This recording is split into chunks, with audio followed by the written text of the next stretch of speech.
Tratra ny taona daholo manonona ny fiadanan'ny tompo aminao sy ny tokantranonao mandritra ty taona vaovao meny tompo atsika ity. Itoy itsika amin'ny afatra androany iresaka indray tsika androany atao hoe zanaka manompo. Tahoary.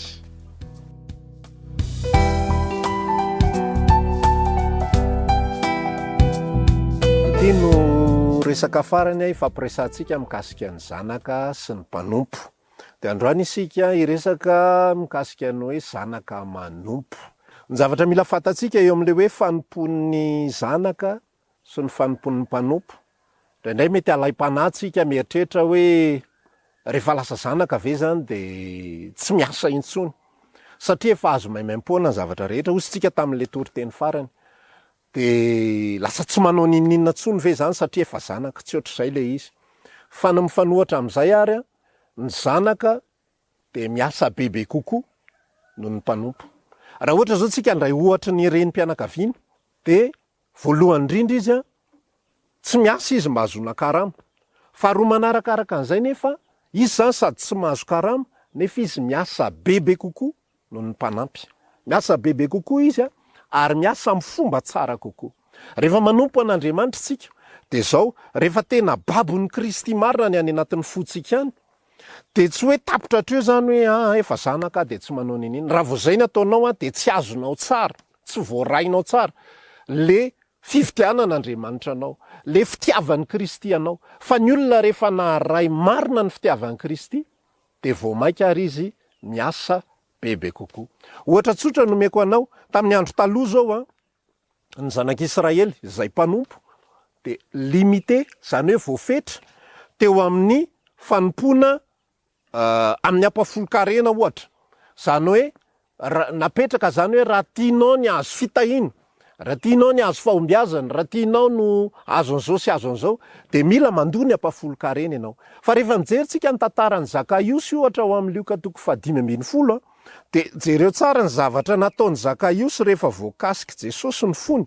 Fa tsy miteny Zakaiosy hoe Jesosy satria resy lahatra any amin'ny zavatra nambaranao, manomboka androany ahako tena ho ataoko ny ampafolo-karena, tena hivavaka isaky ny sabata, tena tsy hanao an'izao sy tsy hanao an'izao sy tsy hanao an'izao tsony. Tsy zay ny zavatra nataon'ny Zakaiosy, fa mihoatra lavitra no ilay nataon'ny olona izay mpanompo, ny Israely izay mpanompo dia mandoa ampafolo-karena. Fa Zakaiosy no ny voakasiky ny fitiavan'Andriamanitra ka lasa zanak'Andriamanitra dia jereo tsara zavatra nataony. Hozy izy, indro tompoko ny atsasaky ny fananako omeko ny malahelo, ary zay azoko tamin'ny fanambakana onerako avy efatreny. Azonao lanjalanjaina amin'izany hoe ny anankiray mandoa ampafolony, ny anankiray mavita mahafoy ampitiavany, ny anankiray ampanerena.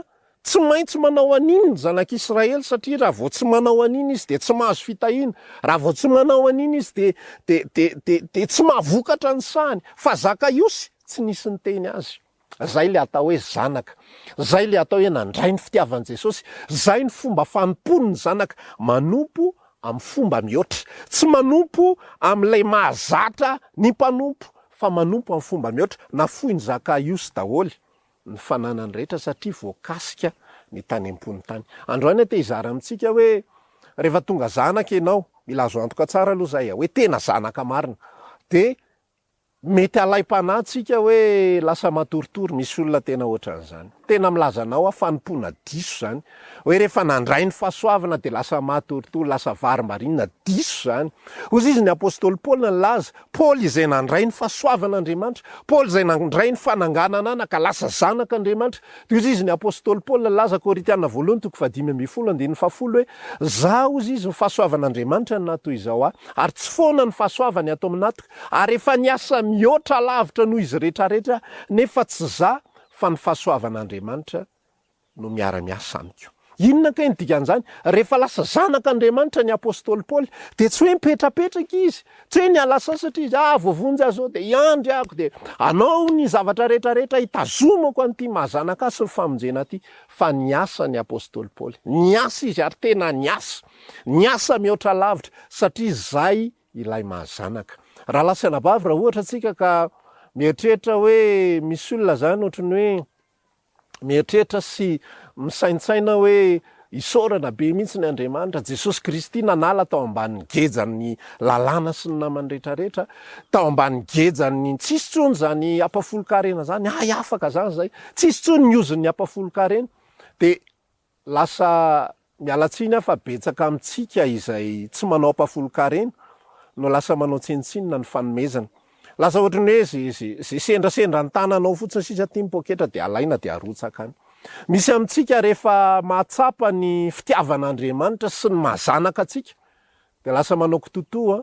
Ny olona zao rehefa tamin'izy mbola mpanompo de mikezaka mafy mihitsy izy mivavaka, satria maninona mieritreritra izy fa amin'ny alalan'ny fivavahany be deaibe de lasa tsaratsara kokoa izy, lasa madio kokoa izy, lasa masina kokoa izy eo anatrehan'Andriamanitra.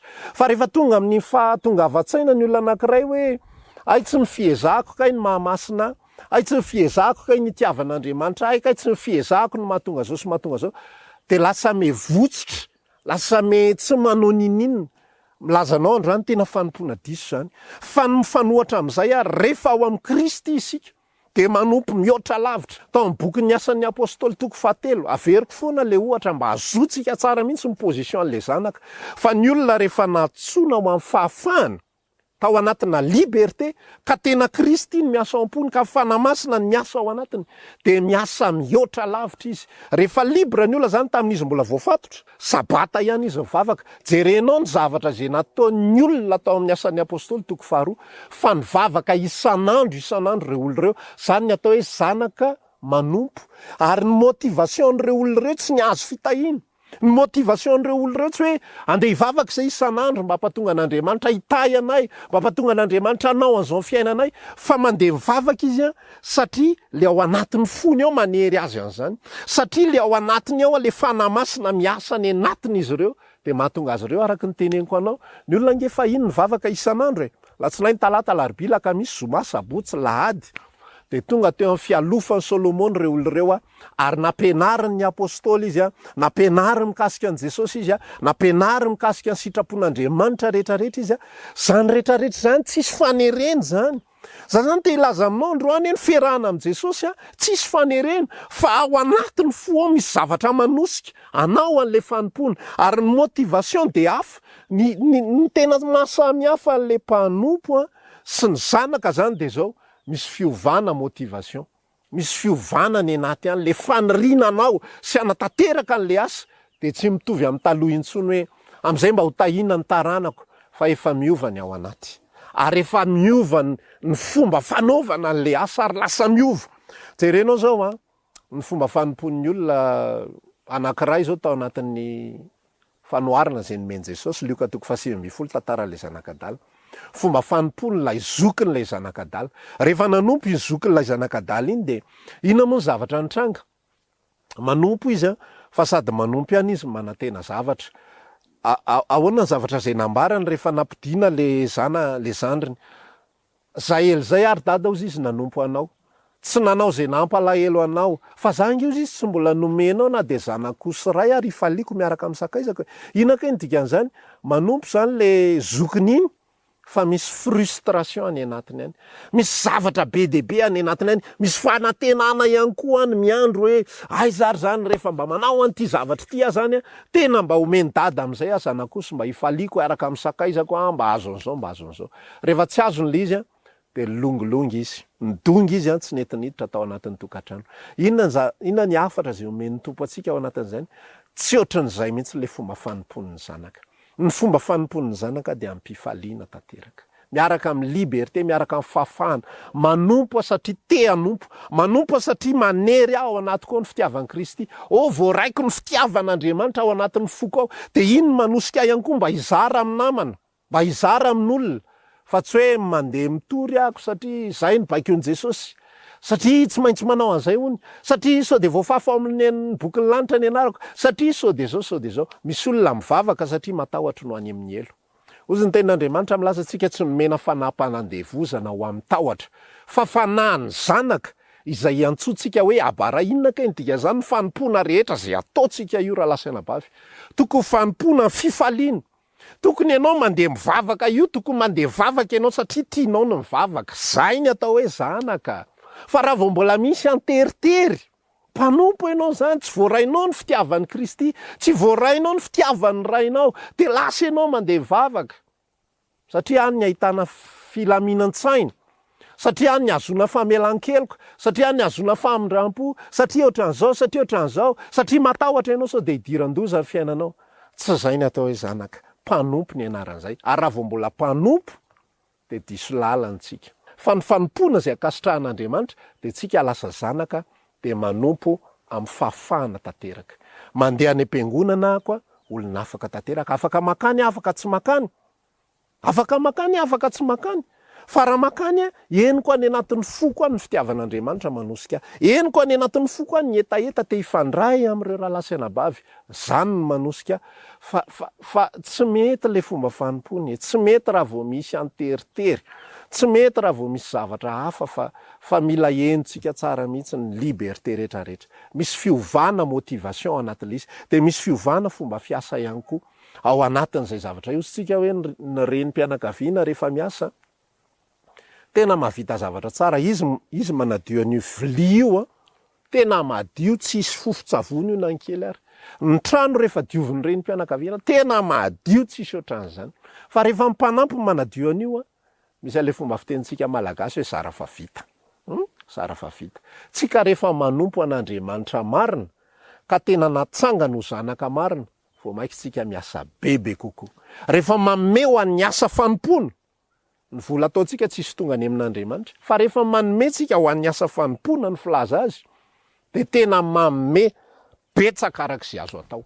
Ny fampaherezana sahady sy ny zavatra ny afatra zay tiako iresahana aminao amin'ity androandroany ity de zao: rehefa tonga zanaka isika de mila manompo mihoatra, tsy mijanona am'le zavatra teo intsony tahaka ny fomba fanomponao fony ianao mpanompo, fa miakatra ahavo, miabetsaka, tsy limité intsony hoe ity tenin'Andriamanitra ity de lasa fitaovana ahitana fitahiana, ahitana inona moa ty izy ity, teny fikasana. Tsy zay intsony, fa lasa fifaneraserana. Zay ny zava-dehibe miasa ny anatin'ny foko any, lasa mamaky tenin'Andriamanitra mihoatra, lasa mivavaka mihoatra, lasa manome mihoatra, satria efa tonga zanaka.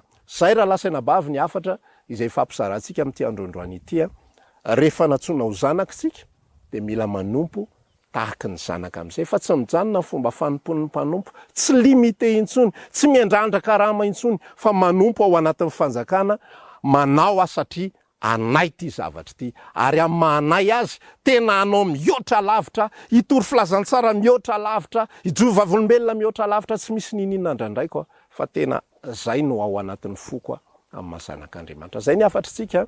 Raha manana fanontaniana ianao eto le bokotra ahafahanao mametraka ny fanontaniana, pitsirinao ny envoyer message de afaka manoratra ianao. Mampahery antsika hatrany amin'ny partage, amin'ny j'aime, amin'ny commentaire ihany koa, fa mahatonga ny havantsika sy ny namantsika ahita ireny zavatra ireny. Mametraka veloma mandra-pioana, mandra-piresaka amin'ny manaraka toy izao indray. Samy tahiny tompo isika.